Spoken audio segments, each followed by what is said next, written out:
Hello guys, political science online तथा निराला the vision में आप सभी का स्वागत है। मैं हूं सरोज कुमार सेहता और इस पॉलिटिकल साइंस सीरीज में मैं पॉलिटिकल थिंकर से शुरुआत करने जा रहा हूं, जिसमें आज हम महान फिलोसफर तथा पॉलिटिकल थिंकर प्लेटो के बारे में अध्ययन करेंगे। ये एक ऐसा टॉपिक है जिससे डीएसएसपी पीजीटी पॉलिटिकल साइंस तथा नेट दोनों में ही प्रश्न पूछे जाते हैं, इसलिए यह दोनों एग्जाम के लिए बहुत ही महत्वपूर्ण है। इससे पहले कि मैं टॉपिक की शुरुआत करूं, आपसे निवेदन करता हूं कि यदि आपको यह वीडियो अच्छा लगे तो इसे लाइक जरूर कीजिएगा और यदि आपको लगे कि यह सीरीज आपके लिए लाभदायक होने वाला है तो इस चैनल को सब्सक्राइब जरूर कीजिएगा। तो आइए अब हम प्लेटो के बारे में अध्ययन करते हैं। पहले देखते हैं कि प्लेटो में कहाँ से क्वेश्चन पूछा जाता है। तो प्लेटो के सिद्धांत में उसके जीवन परिचय से क्वेश्चन पूछा जाता है। प्लेटो पर किन किन विचारकों का प्रभाव पड़ा उससे भी क्वेश्चन पूछा जाता है। तो इनमें सबसे पहले जो प्रभाव पड़ा है वो इनके गुरु हैं सुकरात। उसके बाद पार्मेनाइडिस जो ज्योतिष शास्त्र के जनक माने जाते हैं।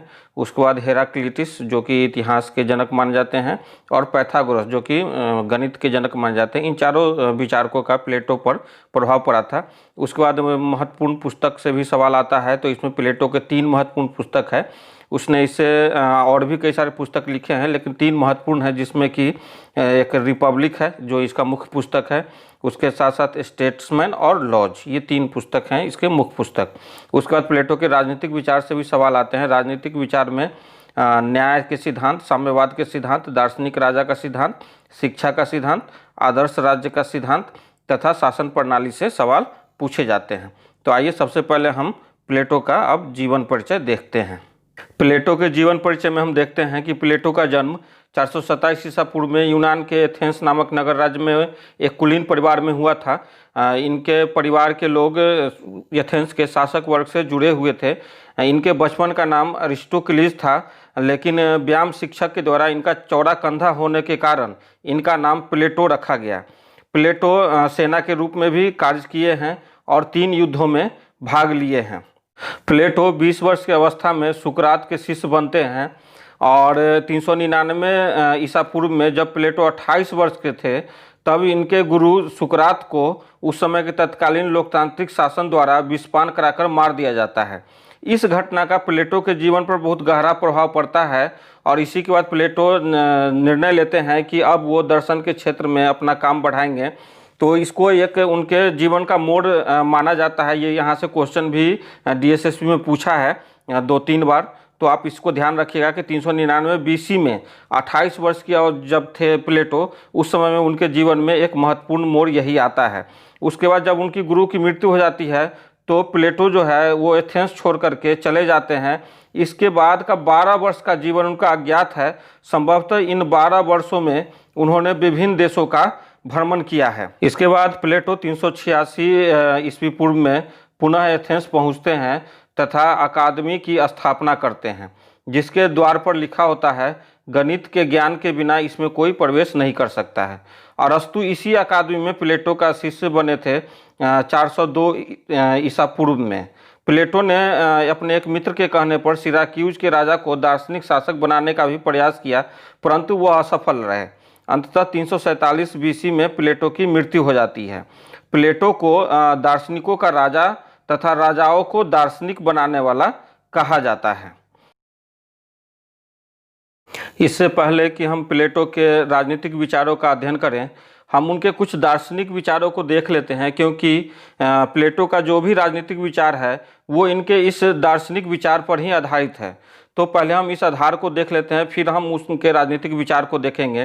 तो सबसे पहले देखिए कि प्लेटो जो हैं एक प्रत्ययवादी या बुद्धिवादी विचारक हैं। इनको आइडियलिस्टिक विचारक कहा जाता है। इस आइडियलिस्टिक विचार में यह माना जाता है कि विचार ही सत्य है, यानी आइडिया ही सत्य है, विचारों की ही अंतिम सत्ता है, बुद्धि ही ज्ञान प्राप्ति का एकमात्र साधन है। कहने का मतलब यह है कि यहाँ पर पहले विचार की सत्ता को ही स्वीकार किया जाता है और यह माना जाता है कि जो इस जगत की, इस दुनिया की जो जितनी वस्तुएं हैं उनकी सत्ता जो है वो वास्तविक सत्ता नहीं है, वास्तविक सत्ता विचारों की है और ये विचार की छवि मात्र ही इस दुनिया में वस्तुओं के रूप में विद्यमान है। तो इस तरह से प्लेटो एक आइडियलिस्टिक विचारक हैं और इस आइडियलिस्टिक विचार के अनुसार ही प्लेटो जो है आत्मा का सिद्धांत देते हैं। आत्मा के सिद्धांत में उनका मानना है कि आत्मा अजर, अमर, अविनाशी तथा परिवर्तनशील है। इसके अनुसार कि आत्मा शरीर से भिन्न है, जो कि शरीर में ही निवास करता है। उनके अनुसार आत्मा यही ज्ञाता है, यही विचारों के माध्यम से इस जगत को जानता है। यानी कि जो जानने वाला इस जगत को वो आत्मा ही है, और वो अपने विचारों के माध्यम से ही इस जगत को जानता है। जैसा कि मैंने कहा कि ये जो आइडियलिस्टिक विचारक हैं वो मानते हैं कि ये जगत की जितनी वस्तुएं हैं वो बस विचारों की छवि है, तो उस विचार के माध्यम से ही ये इस वस्तु को जाना जा सकता है। और ये जानता कौन है? तो आत्मा जानता है। तो इसलिए यहाँ पर आत्मा ज्ञाता है, और जो जाना जाता है यानी जो ज्ञेय है वो इस जगत की वस्तुएं हैं। प्लेटो इस आत्मा के 3 प्रमुख तत्व या गुण मानते हैं, जिसमें पहला गुण है क्षुधा, जिसको इंग्लिश में एपिटाइट कहा जाता है। दूसरा गुण है साहस, जिसको इंग्लिश में स्पिरिट कहा जाता है। और तीसरा गुण है विवेक, यानी जिसको इंग्लिश में रीजन कहा जाता है। ये तीनों गुण जो है भारतीय दर्शन में आप इसे सत्व, तम और रज से तुलना कर सकते हैं। तो आत्मा के ये 3 गुण है, इसमें जो विवेक है वो सबसे उत्कृष्ट गुण है, और जो क्षुधा है यानी कि जो एपिटाइट है वो सबसे निकृष्ट गुण है। कहते हैं, प्लेटो का मानना है कि आत्मा के इन 3 गुणों के अनुसार ही प्रत्येक मनुष्य के में 3 गुण होते हैं। गुणों की मात्रा में उनमें भिन्नता होती है। जैसे कि अब 3 गुण हैं, किसी में विवेक की मात्रा अधिक है, किसी में साहस की मात्रा अधिक है, और किसी में क्षुधा की मात्रा अधिक है। तो जिस मनुष्य में जिस गुण की मात्रा अधिक है उस मनुष्य का स्वभाव जो है उसी के अनुसार होता है। जैसे जिसमें विवेक की मात्रा अधिक होगी वो मनुष्य जो है विवेकी होगा, जिसमें साहस की मात्रा अधिक होगी वह मनुष्य साहसी होगा, और जिसमें क्षुधा की मात्रा अधिक होगी वह मनुष्य लोभी होगा। इसमें विवेक का कार्य नियंत्रण करना या स्वामित्व करना, साहस का कार्य रक्षा करना, और क्षुधा का कार्य भौतिक वस्तुओं का संचय करना है। तो यहाँ पर प्लेटो कहते हैं कि जिस आत्मा में जिस गुण की प्रधानता हो उसे उसी गुण के अनुसार कार्य करना चाहिए। जैसे विवेकी का काम जो है नियंत्रण करना है या स्वामित्व करना है, तो उसे नियंत्रण या स्वामित्व करने का ही कार्य करना चाहिए।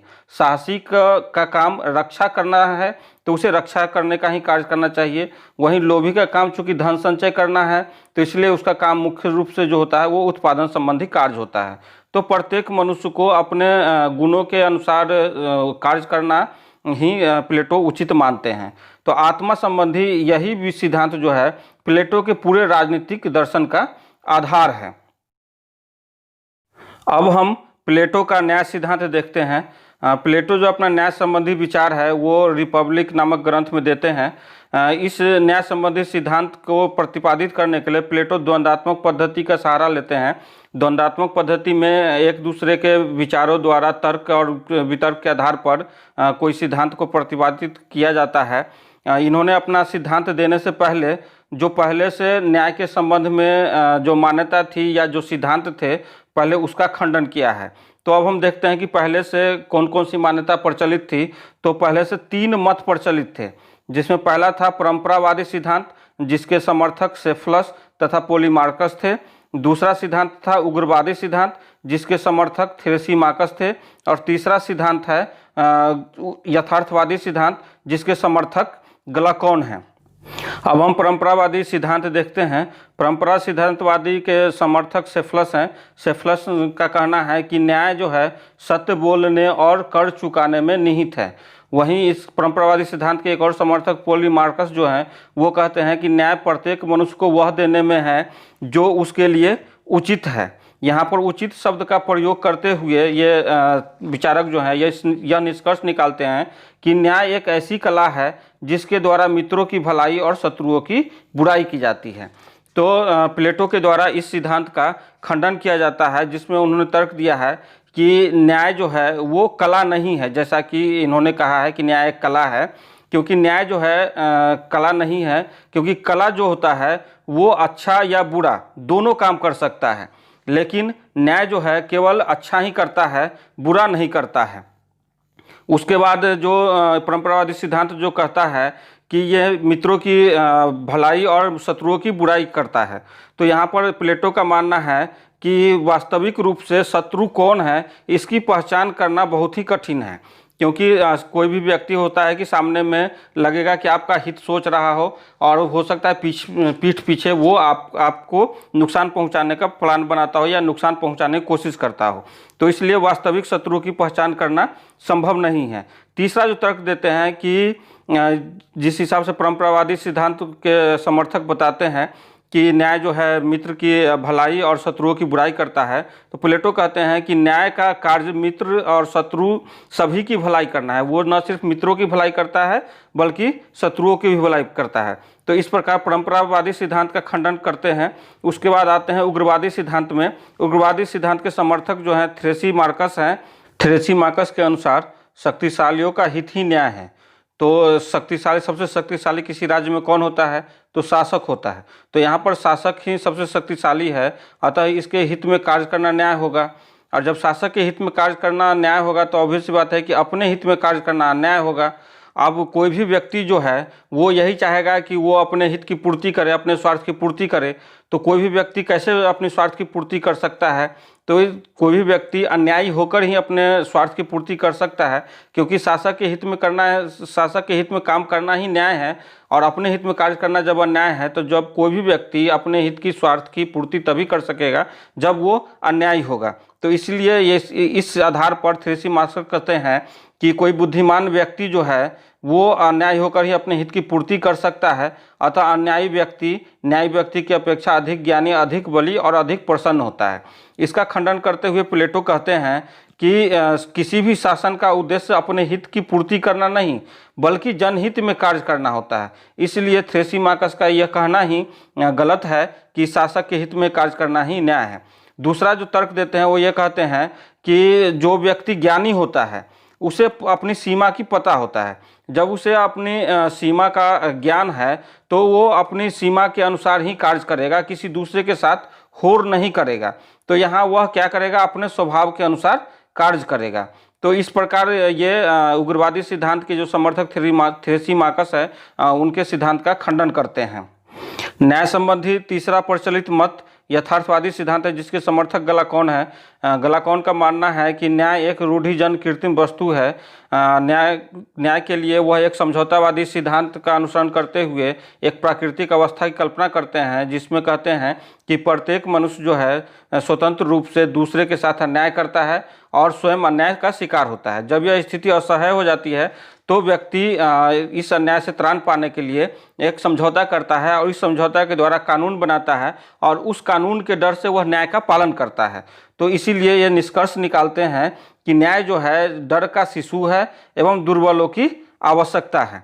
अब इसका खंडन प्लेटो करते हैं कि न्याय कोई कृत्रिम वस्तु नहीं है बल्कि न्याय एक प्राकृतिक एवं आत्मा का एक नैसर्गिक गुण है, जिसका कहीं से भी उत्पत्ति या निर्माण नहीं होता है, या जो अपनी उत्पत्ति के लिए किसी की आवश्यकता की जरूरत नहीं होती है।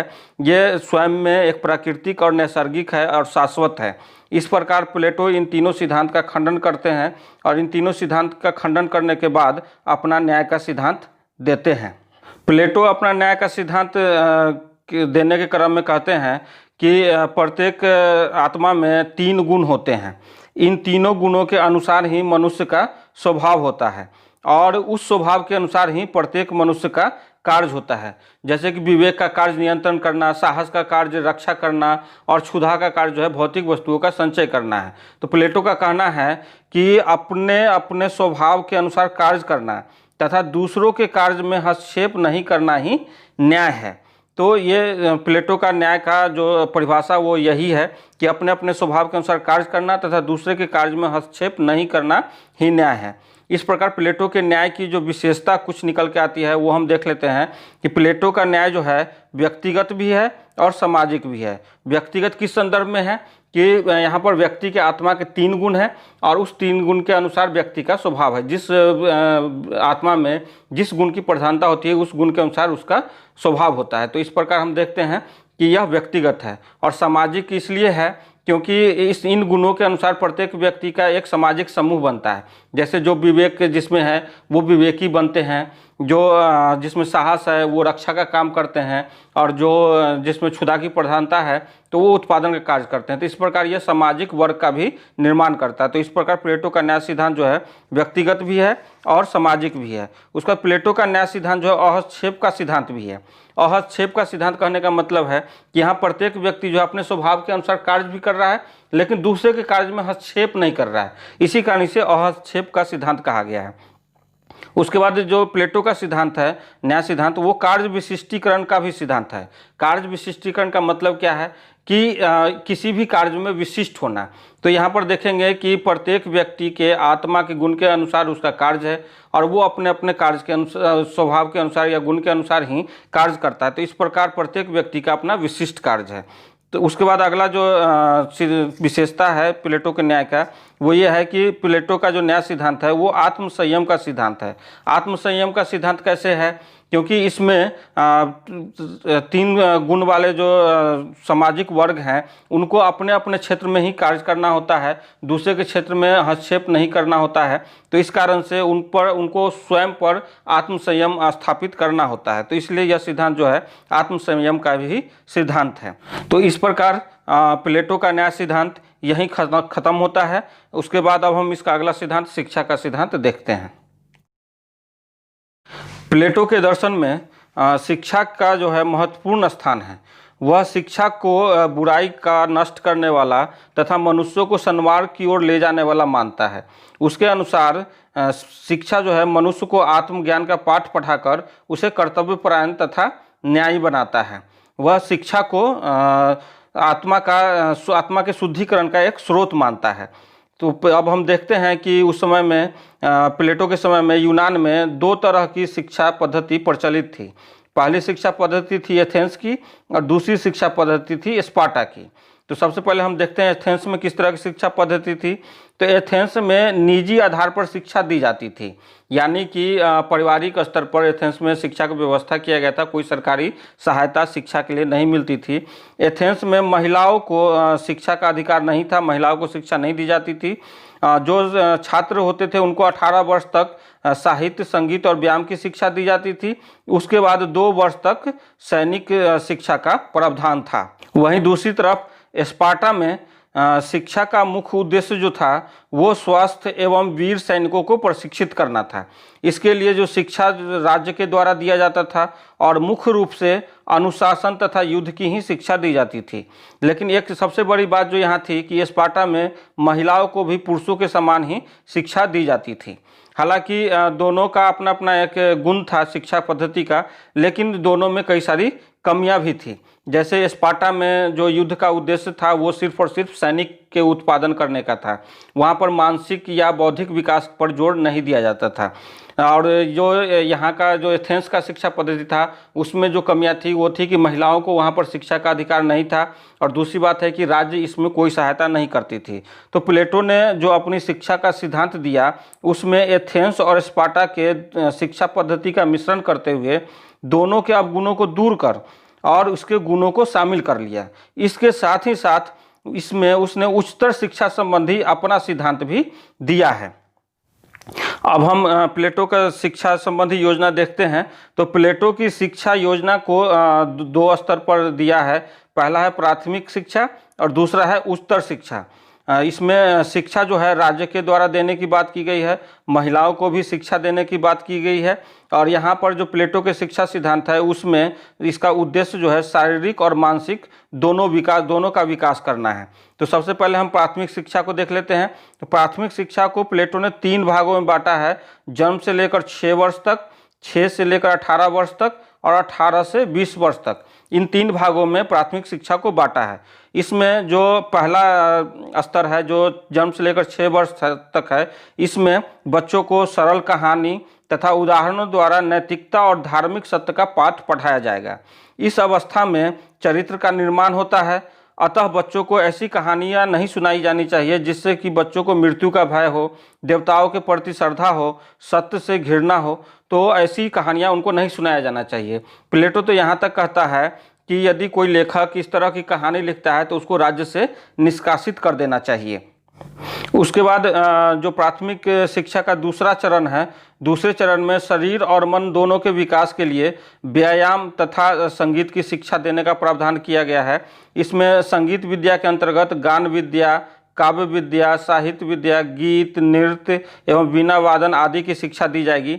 वहीं व्यायाम के अंतर्गत भोजन, शारीरिक कसरत तथा चिकित्सा आदि की शिक्षा दी जाएगी। अब प्राथमिक शिक्षा में तीसरा जो चरण है, उस चरण में 18 से 20 वर्ष तक सैनिक शिक्षा का प्रावधान किया गया है। जब ये प्राथमिक शिक्षा समाप्त हो जाएगी तो एक प्रतियोगिता परीक्षा आयोजित की जाएगी और इस प्रतियोगिता परीक्षा में उत्तीर्ण करने वाले को उच्चतर शिक्षा में के लिए भेजा जाएगा और जो परीक्षार्थी अनुत्तीर्ण हो जाएंगे वे सैनिक वर्ग में शामिल हो जाएंगे तथा सैनिक वर्ग के जो निम्न पद है उसको ग्रहण करेंगे। इस प्रकार जो प्राथमिक शिक्षा का उद्देश्य है सैनिक वर्ग का निर्माण करना है।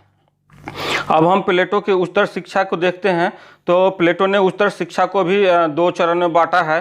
पहला है 20 से 30 वर्ष तक और दूसरा है 30 से 35 वर्ष तक।